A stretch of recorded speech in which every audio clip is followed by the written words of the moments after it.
50 cars filled with Ku Klux Klan members rolled through Monroe, North Carolina, led by the town's own police chief. Their target, a brick house where Marine Corps veteran Robert F. Williams and a group of black World War II soldiers waited. The Klan had terrorized this neighborhood for months, but tonight, black men would shoot back. Monroe, North Carolina sat 30 miles southeast of Charlotte, a small textile town of 12,000 people where cotton mills provided jobs and Jim Crow provided the rules. The railroad tracks divided white from black, prosperity from poverty, safety from terror. On one side lived the people who ran the town, on the other lived the people who kept it running, cooking in white kitchens, cleaning white homes, working white-owned factories for a fraction of white wages. Robert Franklin Williams arrived back in Monroe in 1955, though calling it an arrival suggests he'd been welcome somewhere else. Born in this town on February 26, 1925, he'd grown up hearing stories from his grandmother, a former slave who'd given him his grandfather's rifle and told him what it meant to survive in a place that wanted you dead. His grandfather had been a Republican organizer during Reconstruction, publishing a newspaper called The People's Voice, until white violence made him choose between his voice and his life. He chose life, but kept the rifle. Williams knew Monroe's particular brand of hatred intimately. When he was 11 years old, he'd watched police officer Jesse Helms Sr., father of the future senator, drag a black woman bleeding through the streets by her hair after administering what the officer called an arrest. The woman's screams echoed in Williams' head for years. The sight of that badge glinting in the sun, while white onlookers smiled and nodded, taught young Robert a lesson that no school would ever address. The law in Monroe wasn't there to protect him. It was there to remind him of his place. He'd tried to escape that place. During World War II, Williams migrated north like hundreds of thousands of other black Southerners, finding work in Detroit's auto factories. He was there in 1943 when white mobs stormed through black neighborhoods, killing dozens. He fought back then, young and angry, learning that Northern freedom was just Southern oppression with better lighting. In 1944, he was drafted into the Army, serving until 1946. Then he joined the Marines, 1954 to 1955, where he learned discipline, marksmanship, and the bitter irony of defending a country that wouldn't defend him. When he returned to Monroe in 1955, he found the local National Association for the Advancement of Colored People chapter gasping its last breath. 6 members remained from what had once been a thriving organization. The others had been fired from jobs, threatened, beaten, driven out. Southern states were systematically destroying the NAACP, branding it communist, outlawing it where they could. In Monroe, simply attending a meeting could cost you everything. Williams started recruiting, not from the middle-class teachers and preachers who typically led NAACP chapters. He went to the factories, the farms, the unemployed men standing on corners. Most importantly, he went to the veterans, men who'd seen combat, who'd been trained to fight, who'd tasted just enough equality in uniform to make segregation unbearable when they came home. Men like Dr. Albert Perry. Dr. Albert E. Perry was everything Monroe's white establishment wanted to deny could exist. A black man with a medical degree, a veteran, a practicing physician at the local hospital. He bought a nice brick house, drove a decent car, and had the audacity to act like he deserved respect. Williams made him vice president of the Monroe NAACP. Together, they set about picking fights the previous leadership would never have dared to start. Their first victory came quiet. In 1956, they integrated the public library. White Monroe barely noticed because white Monroe barely used the library, but Williams and Perry noticed. They'd proven that pressure worked, that the system could be moved, so they picked a target that mattered more: the swimming pool. In the summer of 1957, 2 black children drowned in a creek. There was nowhere else for them to swim. Monroe's public pool, built with federal tax dollars that black families paid just like white families, was reserved exclusively for white residents. Black children had to make do with unsupervised creeks, muddy rivers, and the consequences that came with them. 2 children went under and didn't come up. Their names were lost to history, but their deaths sparked something that wouldn't be forgotten. Williams went to the city council with a reasonable request: open the pool to black children 1 day a week, just 1 day. The council's response was a masterclass in creative racism. draining and refilling the pool after black people used it. They explained with straight faces would simply be too expensive. Segregation, they suggested, was an economic necessity. Williams had a different analysis. Standing before the council, he delivered a line that cut through Monroe's polite racism like a blade. Segregation, he said, is a luxury that Monroe cannot afford. He organized picket lines. 8 people at first, standing at the pool gates, silent, peaceful, exactly the kind of protest that Martin Luther King Jr. was preaching across the South. And Monroe responded the way Monroe always responded, with violence. Shots rang out at the picket lines. No one was arrested. Law enforcement officers stood by and watched. The message was clear. You can protest all you want, but when the bullets fly, you're on your own. That's when the Ku Klux Klan got involved. The Klan in Monroe wasn't some fringe element hiding in the shadows. In a town of 12,000 people, the press estimated 7,500 Klan members and supporters, more than half the town. They held massive rallies where thousands gathered in their robes and hoods, listening to speakers promise to keep Monroe pure, to keep the races separate, to handle these uppity agitators who thought they deserved to swim in white water. Leading these rallies was James William Catfish Cole, a South Carolina Klan organizer who'd made Monroe his personal project. Cole was the Klan's regional heavyweight, a man who commanded respect in white supremacist circles, someone who got things done. He held rallies where he specifically named Williams and Perry, calling them communists, troublemakers, threats to the Southern way of life. Then his followers would pile into their cars and form motorcades. Here's where the institutional betrayal became impossible to ignore. Monroe's police chief, A.A. Morney, didn't try to stop these motorcades. He led them. Squad cars with flashing lights would escort 50, sometimes more, Klan vehicles through Monroe's streets. The procession would wind through town, then head across the railroad tracks into Newtown, the black section, and there they'd drive past specific houses, firing guns into windows, throwing bottles, shouting threats, while the police chief made sure they had safe passage. Dr. Perry's house became a favorite target. Night after night, the motorcade would roll past, and gunfire would erupt. Perry, his wife, his children, huddling inside while bullets punched through walls. He'd call the police. They'd tell him they couldn't confirm any shooting had occurred, despite the holes in his house and the shell casings in his yard. Then they'd suggest perhaps he'd be safer if he stopped causing trouble. Williams made a decision that would define his life and split the civil rights movement. If the law wouldn't protect black people would protect themselves. He applied for a charter from the National Rifle Association. The NRA approved it without hesitation. Williams formed what he called the Black Armed Guard, though officially it was the Monroe chapter of the NRA. 50 to 60 men, most of them veterans like Williams, men who knew how to handle weapons, how to maintain discipline under fire, how to return fire effectively. They trained, they drilled, they bought guns with money raised from supporters, including fundraisers in Harlem, where Malcolm X would later invite Williams to speak at his mosque. They studied tactics, and they prepared Dr. Perry's house like it was a forward operating base. By October 1957, tensions in Monroe had reached a breaking point. The Klan's motorcades continued, increasingly brazen. White Monroe had circulated petitions to have Williams and Perry driven from town. Anonymous death threats arrived daily. Williams' insurance company cancelled his coverage, citing the risk. When he asked the police chief why his insurance was cancelled if there was no danger, the chief had no answer. On October 5, 1957, the Klan decided to make their point permanent. They were going to Dr. Perry's house, and this time they weren't just going to shoot at it. They were going to burn it down with everyone inside. Williams got word through the black community's network. People who worked in white homes, who overheard conversations, who understood that information meant survival. The Klan was coming, in force. Tonight. Williams and his men moved into Perry's house that afternoon. They stacked sandbags along the windows. They positioned men with clear fields of fire. They made sure everyone understood the plan. No one fires first, but when they do fire, we fire back. Aim low. Disable.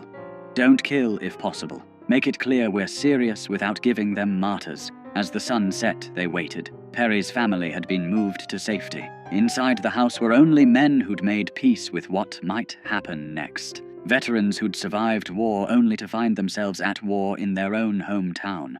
Men who'd sworn oaths to defend their country and were now defending their community from their neighbors. The sound reached them first. Engines. Lots of engines. Then the glow of headlights. Dozens of them, winding through Monroe's streets. The motorcade rolled past City Hall, past the courthouse, past the nice white neighborhoods where people watched from their porches like it was a parade. Then it crossed the tracks into Newtown. 50 cars or more, packed with Klan members in full regalia. At the front, Monroe Police Chief Morney's squad car, lights flashing. The motorcade snaked through Newtown streets, and residents who'd seen this before pulled their children inside, turned off their lights, prayed this night wouldn't be the night someone they loved got killed. The procession turned onto Perry Street. The cars slowed, then stopped, engines idling. Men began to emerge, white robes gleaming in the headlights. Some carried torches, some carried guns. All of them carried the certainty that this was their town, their right, their prerogative to do as they pleased. Then the shooting started. Later, both sides would claim the other fired first. What's certain is that gunfire erupted from the Klan's motorcade, slamming into Perry's house. Bullets shattered windows, punched through the brick, tore through the front door. The roar was deafening, dozens of weapons firing at once. Inside the house, Williams gave the order. Fire! The response was disciplined, controlled, exactly what you'd expect from trained soldiers. Muzzle flashes erupted from Perry's windows. The veterans inside had positioned themselves for overlapping fields of fire. They aimed low, at car tires, at legs, at anything that wasn't lethal but would make their point crystal clear. The Klan had never experienced this. In all their years of terrorizing black neighborhoods, shooting into homes, burning crosses, inflicting violence with impunity, they'd never faced organized armed resistance. The psychological impact was immediate and total. These weren't victims cowering in the dark. These were soldiers returning fire. The Klan panicked. Men in white robes scrambled back to their cars. Engines roared to life. Tires squealed. The entire motorcade broke formation and fled in every direction, some cars running into each other in their desperation to escape. Within minutes, the street was empty except for abandoned robes, dropped torches, and the fading sound of engines racing back across the tracks to the safety of white Monroe. Inside Perry's house, Williams and his men held their positions. No pursuit, no celebration. They maintained their perimeter through the night, knowing retaliation might come. But it didn't. The Klan had been routed, humiliated, driven from a black neighborhood by black men with guns. The next morning, Monroe's city council held an emergency session. The same council that had said they couldn't afford to let black children swim. The same council that had turned a blind eye to months of Klan terrorism. They passed an ordinance effective immediately. The Ku Klux Klan was banned from Monroe without a special permit from the police chief.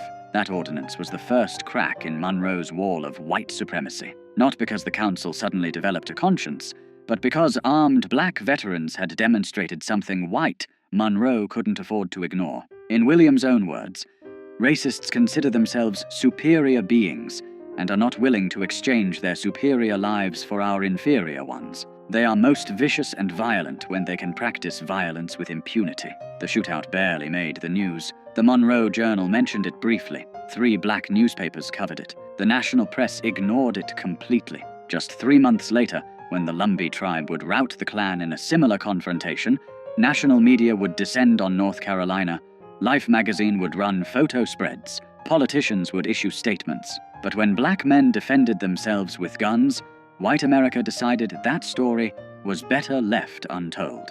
Williams understood why. As he'd later write, the national press played up the Indian Klan fight because they didn't consider this a great threat. The Indians are a tiny minority, and people could laugh at the incident as a sentimental joke. But no one wanted black people to get the impression that this was an accepted way to deal with the Klan, so the white press maintained a complete blackout about our fight. But word spread through black communities across the South. Veterans heard what had happened in Monroe. Working people heard. Young activists heard. The message was clear.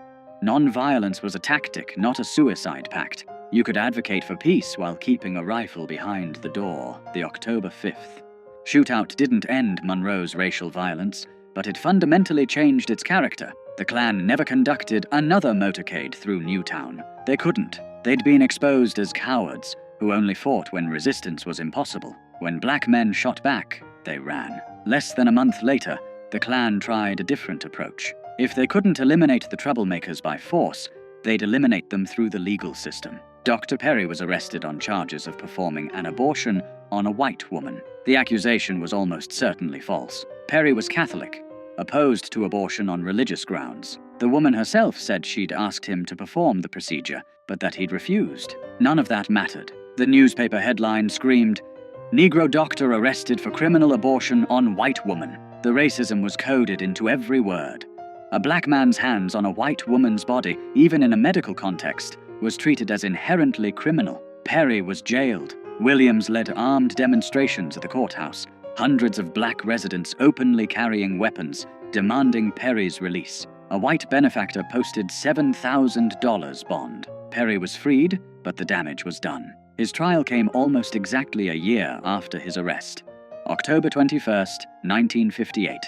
He was convicted and sentenced to 5 years in prison. Released after serving just over a year, Dr. Albert E. Perry never got his medical license back. He'd lost his profession, his livelihood, his future, for the crime of standing up to the Klan. The system had accomplished through legal proceedings what the Klan couldn't accomplish with guns. Meanwhile, Williams faced his own reckoning with the broader civil rights movement. In late October 1958, just days after Perry's conviction, a case exploded that would make Williams an international figure. 2 black boys, 9-year-old James Hanover Thompson and 7-year-old David Fuzzy Simpson, had been playing with white children. During a kissing game, a 7-year-old white girl named Sissy Sutton kissed both boys on the cheek. When she mentioned it to her mother, white Monroe reacted with hysterical rage. The mother washed her daughter's mouth with lye. Armed men hunted for the boys. Police arrested James and David,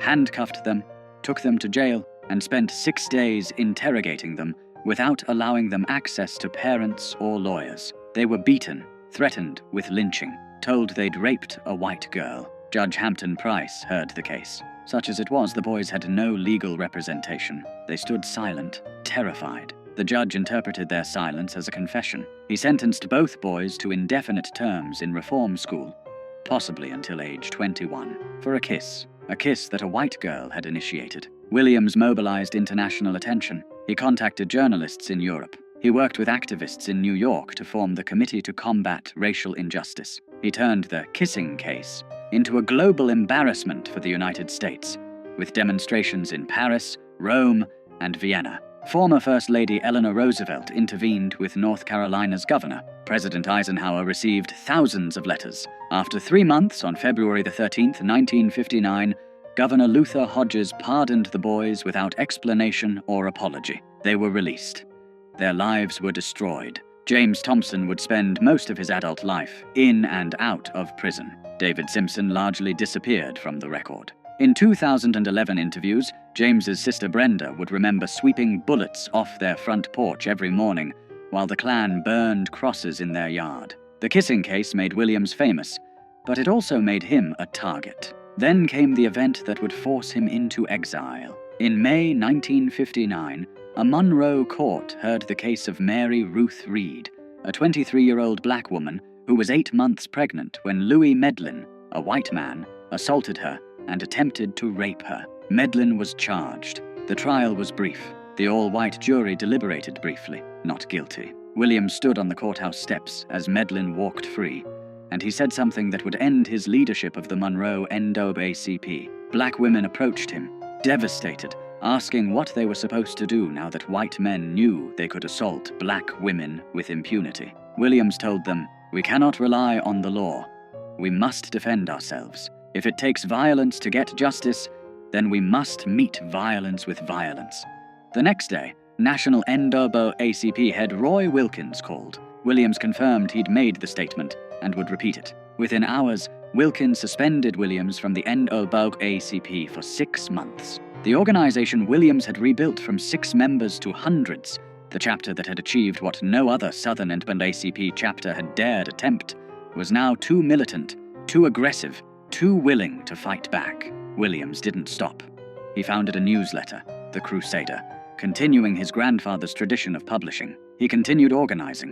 In 1961, when Freedom Riders came to Monroe, Williams' armed guards protected them. When white mobs attacked nonviolent demonstrators, Williams' men formed defensive perimeters. Martin Luther King Jr. refused to visit Monroe, specifically because Williams' armed guards were there. The philosophical divide between nonviolence and self-defense had become irreconcilable. On August 27, 1961, violence erupted in Monroe again. Freedom Riders had been demonstrating. White mobs attacked. In the chaos, a white couple from a nearby town, Bruce and Mabel Stegall, drove into Newtown by accident. Residents surrounded their car, thinking it was part of the mob. Williams personally intervened, brought the couple into his own home for protection, kept them safe for 2 hours until tensions cooled, and they could leave unharmed. The Steggalls left safely. Then Monroe Police Chief Morney, the same man who'd led KKK motorcades, told Williams, "In 30 minutes, you'll be hanging in the courthouse square." The FBI issued a federal warrant for Williams' arrest on kidnapping charges. The couple he'd protected claimed he'd held them hostage. Williams knew what was coming. Monroe's law enforcement, which had never arrested a single Klansman for terrorizing black neighborhoods, was about to lynch him legally. He and his wife Mabel fled, first to Canada, then to Cuba, then to China. He wouldn't return to the United States until 1969. From exile in Cuba, Williams broadcast Radio Free Dixie, a weekly program featuring jazz, blues, news, and commentary directed at black listeners in the American South. He wrote his book, Negroes with Guns, published in 1962, which would become essential reading for a new generation of activists. Huey Newton and Bobby Seale would cite it as inspiration for the Black Panther Party, the idea that black people had the right to defend themselves with weapons, that armed resistance was a legitimate response to armed oppression. Spread through the Black Power movement of the late 60s,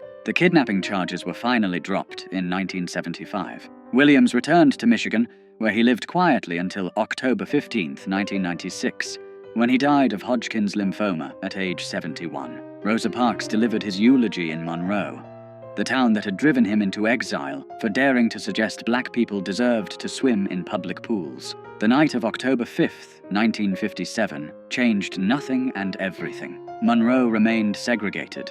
The Klan remained powerful.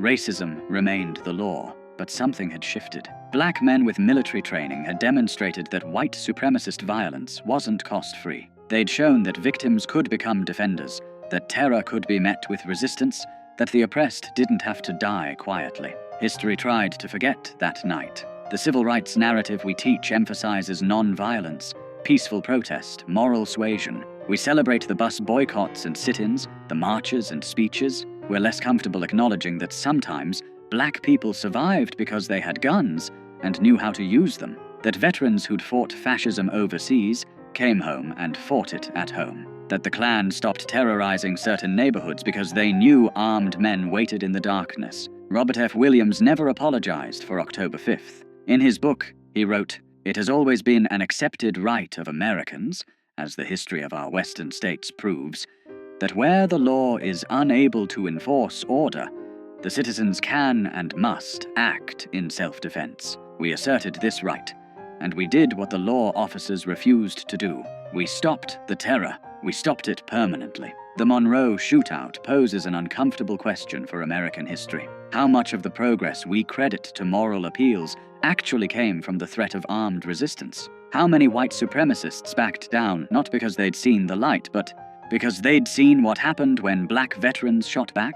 How much of the civil rights movement's success depended on the unspoken pressure of men like Williams, proving that black communities could defend themselves if pushed too far? We'll never know for certain. What we do know is that after October 5, 1957, the Klan never conducted another armed motorcade through Monroe's black neighborhoods. We know that the city council passed an anti-Klan ordinance the very next morning after refusing to act for months. We know that white Monroe's terrorism lost its impunity. And we know that black veterans, men who'd been told they weren't good enough to swim in public pools, proved they were more than good enough to stand their ground when armed mobs came calling. The story of that night, and the man who organized the resistance, deserves more than a footnote. It deserves to be told in full as a reminder that justice in America has often been extracted at gunpoint by people who refused to die quietly. Robert F. Williams and his men didn't start the violence in Monroe. They just finished it.